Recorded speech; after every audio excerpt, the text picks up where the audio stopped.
She put a hit out on me. She got hit out on you. Oh yeah. And mine was the most. No, somebody put a bag on your head. I know that you live in Edison, and Edison police will be showing up to confirm everything that I'm saying. Ashley and Joshua Grayson are accused of conspiring to kill a woman in 2022 in Mississippi. If convicted, the two will face up to 10 years in prison. By 2020, Ashley Grayson was a rising star. It seemed like the internet could not get enough of her credit repair business, but it was all a lie and they were all scams, and it would take several years after this moment for her to be indicted on RICO charges after her and her husband had hired two people to three people who were trying to expose her scams. Now that the verdict is in and the trial is over, I want to start from the very beginning. Ashley Grayson had really humble beginnings. She was in foster care at one point and went from group home to group home. She also had really bad credit from a very young age. I was born with bad credit. And so people would put bills and credit cards in her name, and it wasn't until 2016 when she was working at the post office when she decided to do something about it and fix her credit. After successfully fixing her credit, according to her, she started her credit repair business in 2017. From there on, it just spurred my first company where I started helping other people do the same thing that I did for myself. Within the first month alone, she said that she did $10,000 in business, and this proved to her two different things: that she needed to quit her job and focus on this business full time, and the second thing was that she was in the right business. She decided to quit her job, and within 18 months, she did $1 million worth of business, and then it didn't take her long after that to reach $2 million. I do want to talk about this business before we get into her messy personal life. Her business really marketed towards the most disadvantaged individuals who needed their credit repaired. These same people probably didn't have enough information in order to understand how credit works. By selling stories and ideas to these people who related to those stories was like, wow, like she's just like me. She's able to tap into their emotions, tap into their success stories in order to become a millionaire and to amass her wealth. Figuring out what people wanted to hear, what they needed to see in order to support, what they needed to see in order to trust you. Single mothers and Black women, she would mention over and over how this was her market and her demographic, and how she was able to use what she knew in order to become successful. But it was these same people who would eventually band together on Facebook and in groups in order to take Ashley down. A few years after Ashley started to become even more successful in 2019 is when she met an IT guy named Patrick. Now, I'll probably refer to him as IT guy or Patrick interchangeably, but she hired Patrick in order to take her business to the next level. It's in 2019 when her and Patrick got together in Dallas. They slept together a few times, and then they decided to go into business together. He did an interview with Tasha K, and in this interview, he colored in a lot of the picture of their relationship, but it was very messy from the beginning, and there's a reason why I'm talking about this. See, by this time, Ashley was married for 6 years to another man. She was married at the time, but she didn't care about none of that. Patrick said that he believed that she was going to get a divorce immediately, but it would take about 6 months to a year after that for her to file the divorce. And this was after her husband found out that she was cheating on him. So she was trying to be player and ended up getting caught up. Now that Ashley is officially divorced and her life can move forward, she decides to move forward with Patrick, the IT guy. But it doesn't take her long to set her sights on someone else romantically, someone that she's able to partner with in a business and also be married to. And this is when Joshua Grayson enters the picture. Patrick said that she was cheating on him with Joshua Grayson, who is this man who is known as this Bible thumper, super religious, and very well known in the credit repair industry. Patrick said that Ashley is lying to him and lying to Josh, and one day he receives a phone call from Josh basically saying, hey, dude, I know who you are. She picked me. You can beat it. And they end up getting married. So I didn't know about that man. Not only do Josh and Ashley get married very quickly after she moves on from Patrick, but It doesn't take them long to start advertising their new lives together. Their brand is now this successful partnership where they both are very well known in the credit repair industry. They are courtside, they're going on shopping sprees, they're taking extravagant vacations.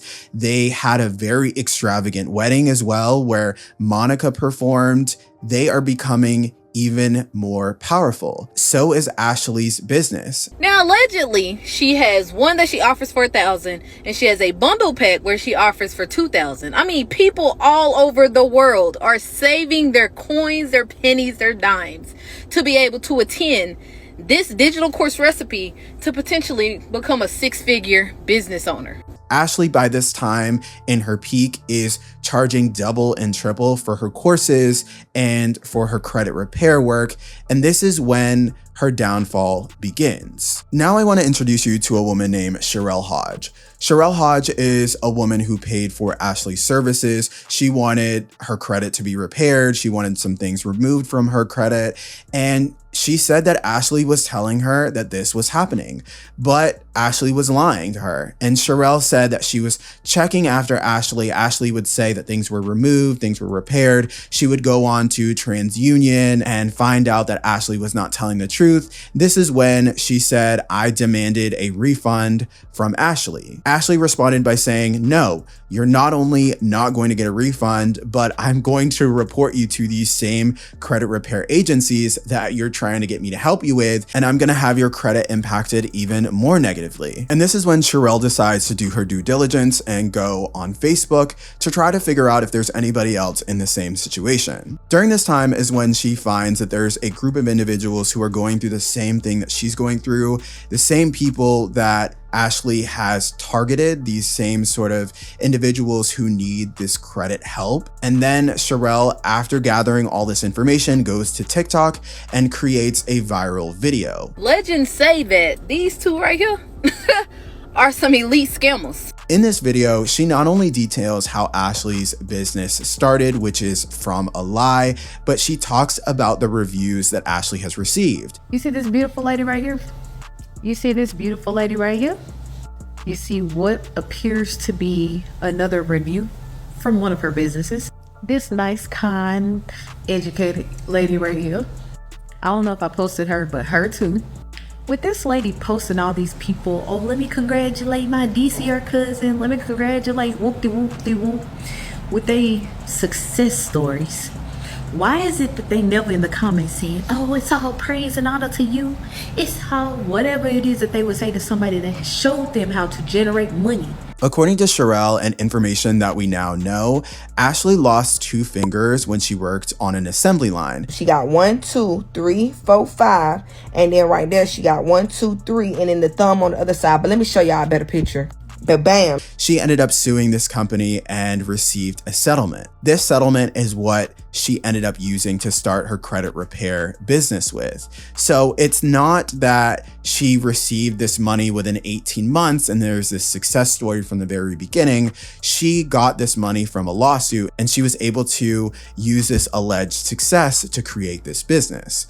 This business that is then propelled by fake reviews. When she got that first $1 million, before she tried to make it seem as if she got this from a business, she got that from a lawsuit. Now, what she did with her business on scamming people, yes, she did get a couple meals after that, because bitch, she scammed y'all and she started buying luxury things, making y'all feel as if she was just a born entrepreneur and getting it out the mud type shit. So the entire business itself had no foundation and it was just built on a lie after a lie after a lie. And then the business was built off of this lifestyle that Ashley had created with Joshua Grayson. In public and on social media, Ashley is touting herself as this very successful businesswoman.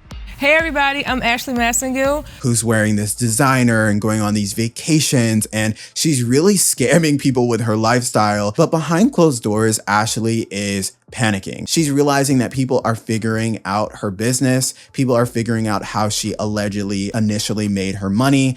And this is when Olivia Johnson, her friend, enters the picture. Around 2019, Ashley was friends with a woman named Olivia. Olivia was this successful hairstylist based out of Memphis. Ashley had gifted Olivia's mom a house. This was something that was reported about in the news. This was something that Ashley had told everybody about. According to Ashley, Olivia had always been there for her since the very beginning. She was always sharing when she would drop new courses as her business would progress. One day, Olivia's mom and her family found out that Ashley was lying to them, that the house was not in Olivia's mom's name. The house was not 100% gifted to them. Ashley was actually on the deed. This made Olivia pissed. This started a very big rift between them. Don't feel bad about it because you chose to make a long comment about the reason why you're not taking your name off the house. So yeah, I'm gonna post this and you know what I'm saying?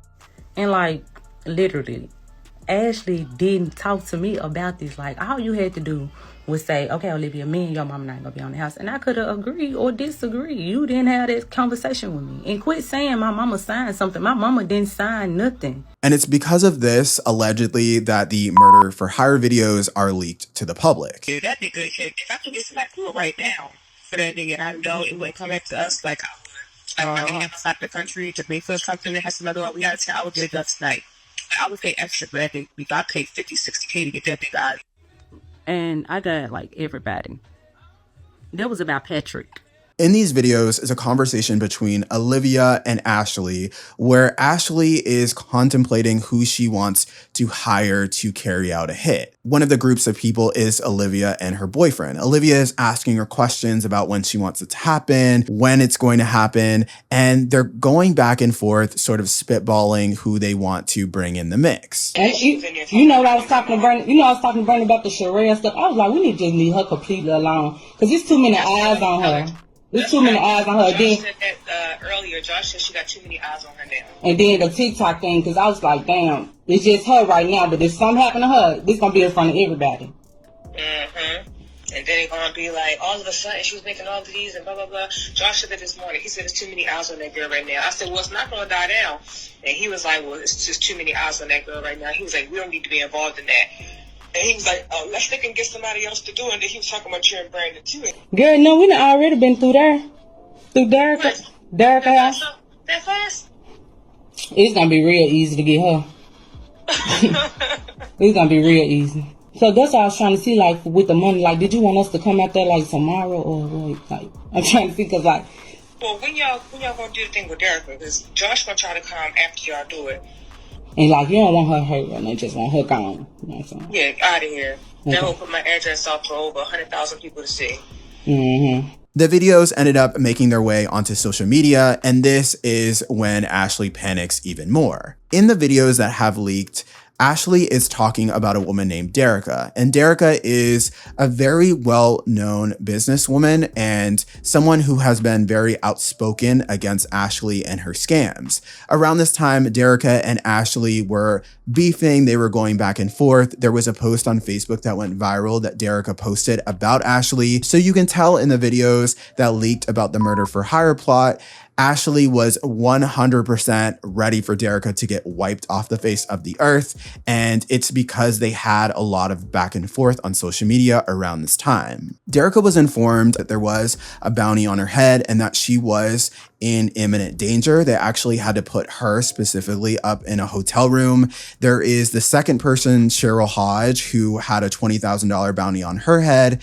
And there was the third person, Patrick, the IT guy from earlier on in this video. He had a $20,000 bounty on his head. Apparently there was a video that Patrick had that she wanted deleted. And the only way to get it deleted or not posted online was to have him murdered. And that's exactly what she wanted to do. But first, I want to go back to Sherell Hodge for a minute.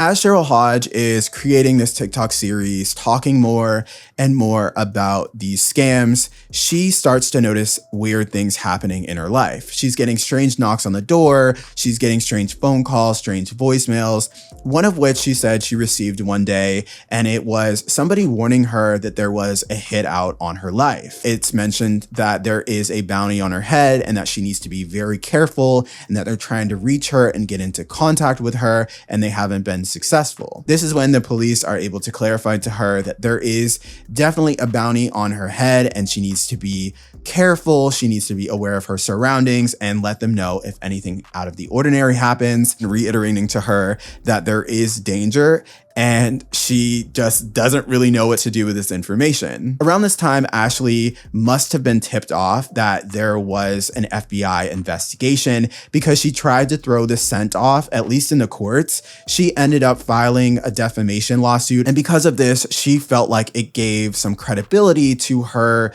being defamed by these people and that there wasn't actually a murder for hire plot. It was going to throw everybody off the scent and the courts would agree with her. They didn't. She ended up being indicted just several months later along with her husband. Her husband is mentioned in the murder for hire videos. He's mentioned as having conversations with Ashley about who they want to carry out the hit. So he is 100% guilty as well. After the couple was indicted on June 29, 2023, it was sort of radio silence. The two charges were just sitting there. The couple had ended up bonding out.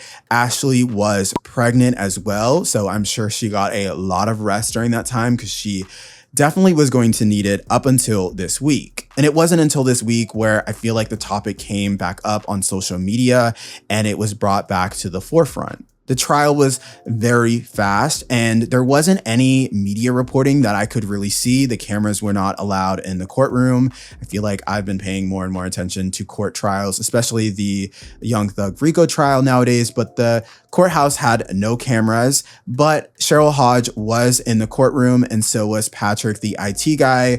They worked together to create this sort of TikTok series, and it's on Sherell's TikTok account if you do want to see the day-to-day trial events told from her perspective. After a week and several hours of deliberation, the jury found Ashley Grayson guilty on both charges, and they found her husband not guilty. I can only suspect that they didn't find her husband guilty because he doesn't specifically say in the videos that leaked that he wants this to happen. This is all third-party information, and honestly, you can say anything about anyone in a video and have it leaked. That doesn't mean that the person said it. Obviously, it's just sort of hearsay, if I'm using that word correctly.